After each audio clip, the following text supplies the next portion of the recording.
हमारे spy x family season 1 recap में जासूसों, परिवार और जासूसी की रोमांचक दुनिया में गोता लगाने के लिए तैयार हो जाइए। लोकप्रिय मंगा पर आधारित यह एनीमे एक्शन, हास्य और हृदयस्पर्शी पारिवारिक क्षणों का एक अनूठा मिश्रण है। श्रृंखला को विट स्टूडियो क्लोवरवर्क्स द्वारा जीवंत किया गया था और इसमें नाम से एक शानदार साउंड ट्रैक शामिल है। इस वीडियो में हम आपको सीजन 1 के महत्वपूर्ण क्षणों से लेकर जासूसी मिशनों से लेकर प्रफुल्लित पारिवारिक गतिशीलता तक के बारे में बताएंगे। पहले एपिसोड में हमारा परिचय मास्टर जासूस से कराया जाता है, जिसका कोड नेम ट्वाइलाइट है। उसका मिशन एक शक्तिशाली राजनीतिक नेता डोनोवन डेसमंड के करीब पहुंचना है। ऐसा करने के लिए ट्वाइलाइट खुद को एक मनोचिकित्सक लॉयड फोर्गर के रूप में प्रछन्न करता है और एक नकली परिवार बनाता है। वह आन्या नाम की एक साधारण सी दिखने वाली बच्ची को गोद लेता है, जिसके पास गुप्त रूप से टेलीपैथिक क्षमताएं हैं। जबकि लॉयड एक मिशन पर है, अन्या जब ऑस्टानिया में एक मंत्री एडगर से संपर्क करती है तो गलती से उनके स्थान का खुलासा कर देती है। यही गलती उसके अपहरण की वजह बनती है। लॉयड को उसे बचाना है और एडगर को पीछे हटने के लिए मजबूर करना है। ईडन अकादमी के लिए प्रवेश परीक्षा उत्तीर्ण करने के बाद आन्या और लॉयड को पता चला कि स्कूल में स्वीकृति के लिए अगला कदम एक औपचारिक साक्षात्कार है, जिसमें माता पिता दोनों को भाग लेना आवश्यक है। यह एपिसोड योर ब्रियार के जीवन पर प्रकाश डालता है, जो बर्लिन सिटी हॉल में काम करता है। एक अकेली महिला के रूप में योर को सामाजिक दबाव का सामना करना पड़ता है, जो एक हत्यारे के रूप में उसकी गुप्त पहचान को उजागर कर सकता है। एक दर्जी की दुकान पर जाते समय उसकी मुलाकात लॉयड से होती है और वे सुविधानुसार साझेदारी बनाने के लिए सहमत हो जाते हैं। हालांकि एक साइड मिशन के कारण लॉयड को योर के साथ एक पार्टी के लिए देर से पहुंचना पड़ा। एक विनोदी मिश्रण में लॉयड गलती से अपना परिचय योर के पति के रूप में देता है। एक हत्यारे के रूप में अपने काम के लिए उनकी साझेदारी के लाभों को महसूस करते हुए योर ने लॉयड से पूछा कि क्या वे शादी का नाटक करना जारी रख सकते हैं। वह सहमत है और अपनी हास्यपूर्ण प्रतिज्ञा में एक ग्रेनेड पिन को अस्थायी अंगूठी के रूप में उपयोग करता है। अब कानूनी रूप से विवाहित योर लॉयड और आन्या के साथ रहने लगता है। हालांकि ईडन अकादमी में प्रवेश के लिए उनका मॉक इंटरव्यू गड़बड़ा जाता है। यह समझने के लिए कि एक उच्च वर्गीय परिवार होने का क्या मतलब है, लॉयड विभिन्न सांस्कृतिक गतिविधियों के लिए एक परिवार की सैर का आयोजन करता है। जैसे ही लॉयड अपने मिशन की सफलता के बारे में संदेह से व्यथित हो जाता है, योर परिवार को आराम करने के लिए एक पार्क में ले जाता है। वहां वे एक चोर को एक बूढ़ी औरत को लूटते हुए देखते हैं। लॉयड, योर और आन्या की टीम वर्क से वे चोर को पकड़ लेते हैं। बूढ़ी महिला टिप्पणी करती है कि फोर्जर्स एक अद्भुत परिवार बनाते हैं। लॉयड इसे एक संकेत के रूप में लेता है कि मिशन में अभी भी मौका है। फोर्जर्स साक्षात्कार के लिए ईडन अकादमी पहुंचे और विभिन्न स्क्रीनिंग प्रयासों से पार पाकर हाउस मास्टर हेनरी हैंडरसन को प्रभावित किया। हालांकि साक्षात्कार के दौरान तलाकशुदा मर्डोक स्वान जानबूझकर उन्हें परेशान करने और असफल करने की कोशिश करता है। तनाव बढ़ गया, जिसके कारण लॉयड को साक्षात्कार समाप्त करना पड़ा। बाद में लॉयड का मानना है कि वे साक्षात्कार में असफल रहे हैं, लेकिन योर और आन्या ने उसे आश्वस्त किया। वे परिणाम को भाग्य पर छोड़ देते हैं, इस बात को लेकर अनिश्चित होते हैं कि उन्हें प्रतिष्ठित स्कूल में स्वीकार किया जाएगा या नहीं। साक्षात्कार में उनकी कथित विफलता के बावजूद हैंडरसन के हस्तक्षेप के कारण आन्या को प्रतीक्षा सूची में रखा गया है। अंततः उसे ईडन अकादमी में स्वीकार कर लिया गया। जश्न मनाने के लिए आन्या लॉयड से अपने पसंदीदा कार्टून स्पाई वॉर्स से एक बचाव दृश्य को फिर से बनाने के लिए कहती है। लॉयड उसके अनुरोध को पूरा करने के लिए उत्सुक है, एक महल किराए पर लेने के लिए वाइस के संसाधनों का उपयोग करता है और अपने पुनर्मूल्यांकन खेलों में साथी एजेंटों को शामिल करता है। विभिन्न बाधाओं पर विजय पाने के बाद आन्या और उसका परिवार उसकी सफलता का जश्न मनाते हैं और वह लॉयड की खातिर स्कूल में उत्कृष्ट प्रदर्शन करने का वादा करती है। वाइज ने ऑपरेशन स्ट्रिक्स शुरू किया, जिसका लक्ष्य अन्या को एक इंपीरियल स्कॉलर बनाना था, जिससे वह स्कूल की सभा में घुसपैठ कर सके और डोनोवन के करीब पहुंच सके। ऐसा करने के लिए अन्या को निष्कासन के बराबर 8 टोनिट्रस बोल्ट प्राप्त करने से बचते हुए 8 स्टेला सितारे अर्जित करने होंगे। योर आन्या को अपहरण के प्रयास से बचाता है और उसे आत्मरक्षा सिखाने के लिए सहमत होता है। हालांकि आन्या को डोनोवन के दूसरे बेटे डेमियन डेसमंड के समान कक्षा में रखा गया है। डेमियन द्वारा अन्या को लगातार धमकाने की परिणति उसके द्वारा उसे मुक्का मारने, टोनिट्रस बोल्ट अर्जित करने और लॉयड की योजना को जटिल बनाने में हुई। अपने नए दोस्त बेकी ब्लैकबेल के हतोत्साहित होने के बावजूद लॉयड ने अन्या पर डेमियन से माफी मांगने का दबाव डाला। जब आन्या अंततः बेकी की अनुपस्थिति में माफी मांगने में सफल हो जाती है, तो डेमियन, जिसके मन में आन्या के लिए भावनाएं विकसित हो गई हैं, शर्मिंदगी के कारण उसकी माफी को अस्वीकार कर देता है। यह मानते हुए कि उसकी योजना विफल हो गई है, लॉयड को एहसास हुआ कि उसने आन्या पर बहुत अधिक दबाव डाला है। योर लॉयड को उसकी गलती समझने में मदद करता है और वह आन्या से सवाल करते हुए उसे आश्वस्त करता है कि परिवार होने पर कैसा महसूस होता है। योर का भाई यूरी ब्रियार अचानक उससे मिलने आता है। वह ऑस्टानियन राज्य सुरक्षा सेवा के लिए काम करता है और अपनी बहन की शादी को स्वीकार करने के लिए संघर्ष करता है। यूरी ने लॉयड पर संदेह करते हुए सवालों की बौछार कर दी। लॉयड, हालांकि एसएसएस के साथ यूरी की संबद्धता का अनुमान लगाता है और यूरी के सामने योर को चूमकर अपनी शादी का प्रदर्शन करने के लिए सहमत होता है। यूरी ने ऐसा न करने पर उनकी शादी को रद्द करने की धमकी दी, जिससे एक अजीब और हास्यपूर्ण स्थिति पैदा हो गई। यूरी ने दोबारा विचार करने के बाद चुंबन रोकने का प्रयास किया, जिसके परिणाम स्वरूप योर ने उसे थप्पड़ मार दिया। यूरी ने शादी को स्वीकार करने से इनकार कर दिया, लेकिन लॉयड के अच्छे स्वभाव को पहचान लिया। दूसरी ओर, लॉयड को एसएसएस के साथ योर के संबंध पर संदेह है। वह खुद को एसएसएस के सदस्य के रूप में प्रच्छन्न करता है और उससे जानकारी लेता है, लेकिन बाद में उसके संदेह को दूर कर देता है।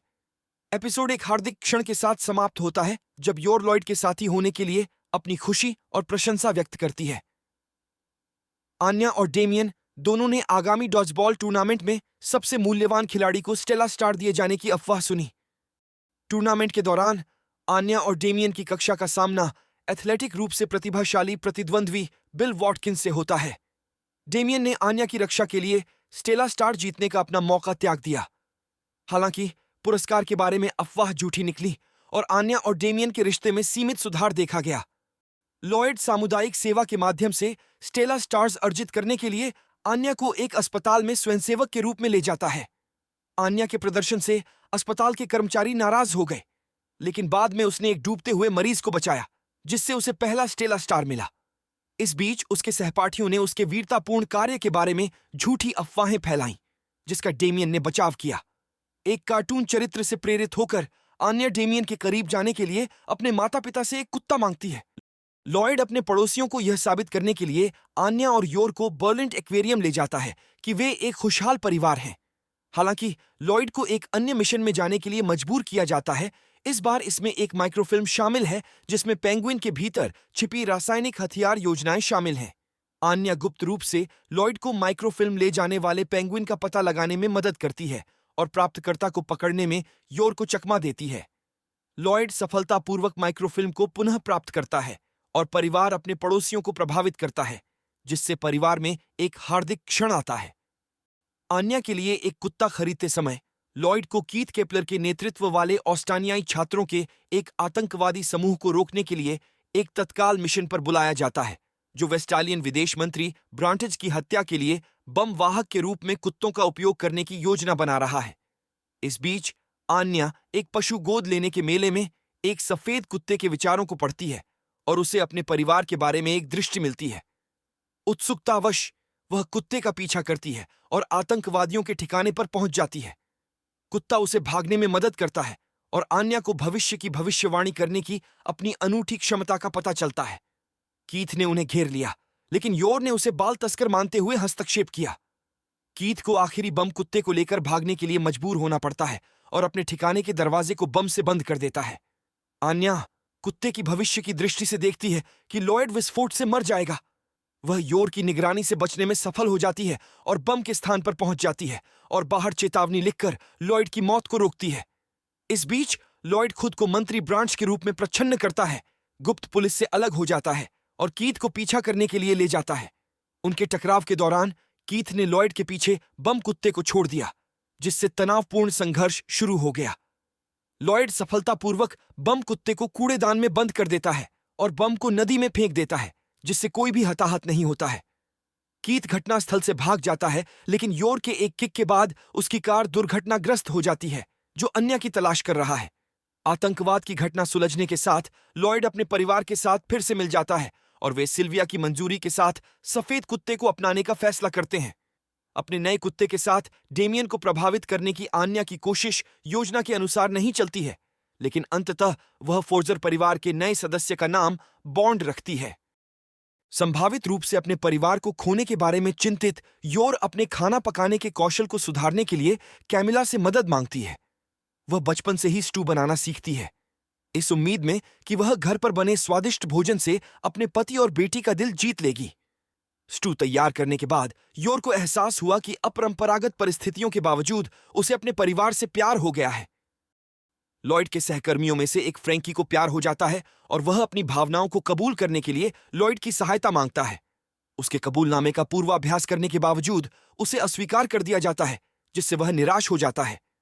लॉयड ने एक बार में उसे सांत्वना देते हुए फ्रैंकी को याद दिलाया कि उनके पेशे की प्रकृति के कारण रोमांटिक रिश्ते एक व्यवहार्य विकल्प नहीं है। आन्या एक कला और शिल्प प्रतियोगिता में डेमियन की मदद करके उसका पक्ष जीतने की योजना बनाती है, जिसे वह अपने पिता को प्रभावित करने के लिए जीतने की उम्मीद करता है। दुर्भाग्य से आन्या की भागीदारी डेमियन की ग्रिफिन मूर्तिकला को एक आपदा में बदल देती है। हालांकि क्षतिग्रस्त मूर्ति के बावजूद भी डेमियन प्रथम पुरस्कार जीत गया। यह एपिसोड एक जासूस के रूप में सिल्विया के दैनिक जीवन की एक झलक प्रदान करता है, क्योंकि वह ट्वाइलाइट से मिलने और ऑपरेशन स्ट्रिक्स पर चर्चा करने के लिए एसएसएस से बचती है। एक जासूस के रूप में उसकी भूमिका चुनौतियों के अपने सेट के साथ आती है, जो उसे परिवार के गुप्त मिशनों का एक अभिन्न अंग बनाती है। आन्या को पता चलता है कि उसकी मध्यावधि परीक्षा अमावस्या के दौरान होगी, जिससे उसकी टेलीपैथी अप्रभावी हो जाएगी और नकल करना असंभव हो जाएगा। योर यूरी को आन्या को पढ़ाने के लिए आमंत्रित करता है, लेकिन उनके प्रयास निरर्थक साबित होते हैं। उनकी प्रगति में कमी के बावजूद आन्या लॉयड को उसके मिशन में मदद करने के लिए अध्ययन करने के लिए प्रेरित हो जाती है। आन्या के परीक्षा परिणाम से घबराकर लॉयड उसके उत्तरों को बदलने के लिए स्कूल की तिजोरी में घुस जाता है। हालांकि उसका सामना डेब्रेक नामक एक शौकिया जासूस से होता है, जो डेसमंड भाइयों के उत्तरों को खराब करने की कोशिश कर रहा है। लॉयड ने सावधानी से डेब्रेक की तोड़फोड़ को खत्म कर दिया और नोटिस किया कि आन्या ने बमुश्किल अपने दम पर परीक्षा उत्तीर्ण की थी। आन्या ने अपने परिवार की कंपनी के कारोबार से बाहर होने का बदला लेने के लिए डेमियन को निष्कासित करने की जॉर्ज ग्लोमन की योजना को विफल कर दिया। आन्या को अपने सहपाठियों से सहानुभूति मिलती है और वे जॉर्ज को विदा करते हैं। हालांकि जॉर्ज को पता चलता है कि उसके परिवार की कंपनी बंद नहीं हो रही है, वह शर्मिंदा होकर स्कूल लौट रहा है। आन्या को स्कूल भेजने के बाद योर को एहसास हुआ कि उसने अपने जिम के कपड़े पीछे छोड़ दिए हैं। वह उन्हें पहुंचाने के लिए स्कूल जाती है, लेकिन पता चलता है कि उस दिन कोई जिम क्लास नहीं है। लॉयड स्कूल में योर से मिलता है और उसे दोपहर के भोजन के लिए आमंत्रित करता है, उसका उत्साह बढ़ाने और उसके मूड को बेहतर बनाने का प्रयास करता है। आन्या अपने पसंदीदा कैरियर पर एक स्कूल रिपोर्ट के लिए मनोचिकित्सक के रूप में अपनी कवर नौकरी के बारे में जानने के लिए लॉयड के साथ जाती है। जबकि लॉयड एक वाइज एजेंट से मिलने के लिए दूर है, आन्या अपने कार्यालय में लॉयड की गुप्त भागने वाली सुरंग में घुस जाती है, अनजाने में अन्य डॉक्टरों को चौंका देती है। इसके बाद आन्या अपनी रिपोर्ट कक्षा में प्रस्तुत करती है, लेकिन इसमें लॉयड के काम को नकारात्मक रूप में दर्शाया जाता है। स्पाई वॉर्स के एक एपिसोड से प्रेरित होकर आन्या एक गुप्त कोड बनाती है, जो डिकॉर्डर को शनिवार को सुबह 8 o'clock बजे एक पुल पर उससे मिलने का निर्देश देती है। वह इस कोड को फ्रैंकी सहित अपने सभी दोस्तों को भेजती है, जो गलती से मानते हैं कि यह एक गुप्त प्रेम पत्र है। वह पुल पर पहुंचता है, लेकिन समय से बेखबर आन्या अलार्म बजते ही सो जाती है, जिससे एक अजीब सी गलतफहमी पैदा हो जाती है। नाइटफॉल फियोना फ्रॉस्ट उपनाम के तहत काम करने वाला एक वाइज एजेंट लॉयड को उनके आगामी मिशन के बारे में सूचित करने के लिए फोर्जर्स का दौरा करता है। हालांकि वह गुप्त रूप से लॉयड के लिए भावनाएं भी रखती है और योर की जगह लेने का इरादा रखती है। यह महसूस करने के बाद कि लॉयड वास्तव में अपने परिवार की परवाह करता है, फियोना निराश होकर अपना घर छोड़ देती है। बॉन्ड को आन्या के भरवां पेंगुइन से ईर्ष्या होती है और वह उसे नष्ट कर देता है, जिससे आन्या परेशान हो जाती है। लॉयड पेंगुइन की मरम्मत करता है और पारिवारिक संबंधों के महत्व पर प्रकाश डालते हुए आन्या को बॉन्ड को माफ करने के लिए मना लेता है। लॉयड और फियोना खुद को एक विवाहित जोड़े के रूप में प्रच्छन्न करते हैं और कैवी कैंपबेल द्वारा आयोजित एक भूमिगत टेनिस टूर्नामेंट में भाग लेते हैं। टूर्नामेंट का पुरस्कार एक पेंटिंग है, जिसमें एक डोजियर का स्थान शामिल है, जो संभावित रूप से युद्ध को फिर से शुरू कर सकता है। फियोना को उम्मीद है कि वह अपनी क्षमताओं को साबित करेगी और ऑपरेशन स्ट्रिक्स में योर की भूमिका को बदलेगी।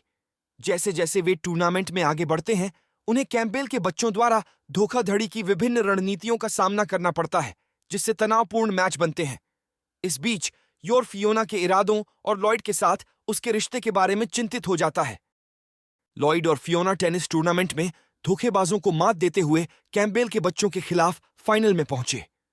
कैम्पबेल अपने बच्चों को अनुचित लाभ देने के लिए मैच में हेराफेरी करता है, जिससे यह एक उच्च जोखिम वाला मुकाबला बन जाता है।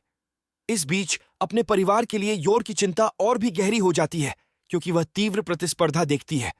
उनके रिश्तों की ओर परीक्षा होती है, क्योंकि फियोना अपनी योग्यता साबित करने के उद्देश्य से योर को एक टेनिस मैच के लिए चुनौती देती है। हालांकि योर अपनी असाधारण ताकत की बदौलत फियोना को हरा देता है, जिससे योर परेशान हो जाता है।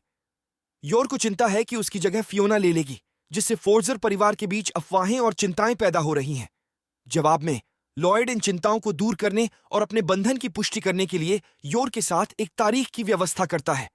डेट के दौरान लॉयड एक नशेड़ी योर को बहकाने का प्रयास करता है, जिसके परिणाम स्वरूप वह घबराहट में उसे मार देती है।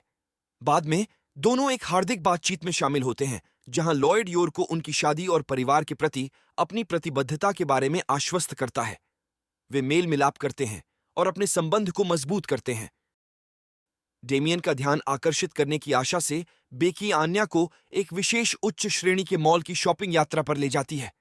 खरीदारी की होड़ के दौरान बेकी खुद को व्यस्त रखती है, जबकि आन्या मैचिंग कीचेन का सेट चुनती है। वह बेकी को एक चाबी का गुच्छा उपहार में देकर आश्चर्यचकित कर देती है, जो उनकी बढ़ती दोस्ती का प्रतीक है। मार्था, बेकी की बटलर, बेकी के एक घमंडी और मिलनसार लड़की से एक मिलनसार और अधिक खुले व्यक्ति में परिवर्तन को दर्शाती है। इंपीरियल स्कॉलर सामाजिक सभा के दिन लॉयड ईडन अकादमी में घुसपैठ करता है, जहां डोनोवन डेसमंड भाग लेने के लिए तैयार है। लॉयड का लक्ष्य डोनोवन से संपर्क बनाना और बहुमूल्य जानकारी इकट्ठा करना है। हालांकि वह अपने मिशन के प्राथमिक उद्देश्य को प्राप्त नहीं कर पाता है, लेकिन डेमियन की भावनाओं का बचाव करते हुए वह डोनोवन पर प्रभाव डालने में सफल हो जाता है। लॉयड के जाने के बाद डेमियन अंततः अपने पिता के साथ एक संक्षिप्त बातचीत में शामिल होता है और अपनी शैक्षणिक उपलब्धियों के लिए एक सूक्ष्म स्वीकृति प्राप्त करता है। इसके साथ हम स्पाई एक्स फैमिली सीजन 1 के पुनर्कथन को समाप्त करते हैं। फॉर्गर परिवार ने एक अद्वितीय और प्यारे बंधन का निर्माण करते हुए कई चुनौतियों, मिशनों और हास्य क्षणों को पार किया है।